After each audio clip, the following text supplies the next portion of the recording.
geopolitical situation in the region.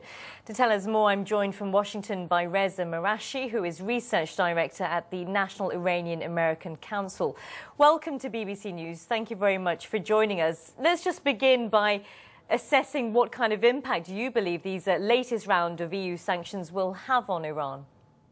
Well, it's very interesting because the sanctions won't actually go into effect until about 6 months from now in July. So we have a 6-month period where misperceptions, miscalculations, and escalations can continue to spiral out of control towards a conflict that I think both sides would independently seek to avoid. So what we're seeing right now is an attempt by Western countries to ramp up the pressure on the Iranian government, and the Iranian government increasingly feeling the need to respond in kind. It's become a bit of a chicken or the egg argument, which came first, but the further down this path of escalation we go down towards conflict, the less relevant that question becomes. That chicken and egg scenario, though, has been in place for some time now, going back and forth in terms of EU sanctions and Iran's dismissal of it. But how much longer can Iran suffer these kind of economic sanctions in pursuit of their nuclear research project? I think that's a great question. These sanctions that have been put in place, particularly on oil, gas, and financial institutions inside Iran, no doubt raise the costs for the Iranian government to continue down the path that it's on.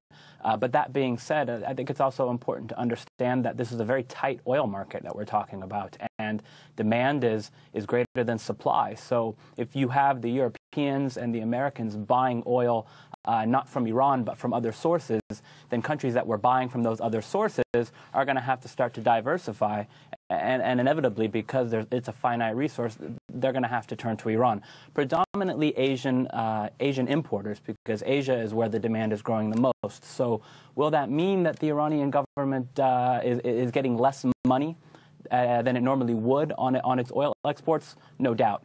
But for a government that's proven that its primary concern is survival, I think that'll be more than enough money to continue down the path that it's going on.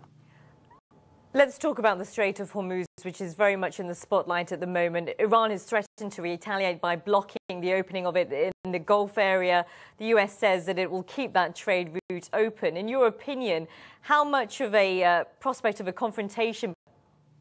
I think right now the likelihood for confrontation is low. So 1 week, 1 month, a couple of months from now, I don't think we're likely to see a confrontation. But the longer that this goes on, I think we are sliding towards a conflict that both sides would independently seek to avoid, because there's no communication between both sides. And when you're not communicating, it increases the likelihood for misperception and miscalculation. And I think a lot of analysts are correct in noting that Iran does not want to close the Strait of Hormuz. It would impact them and adversely affect them, probably more than most.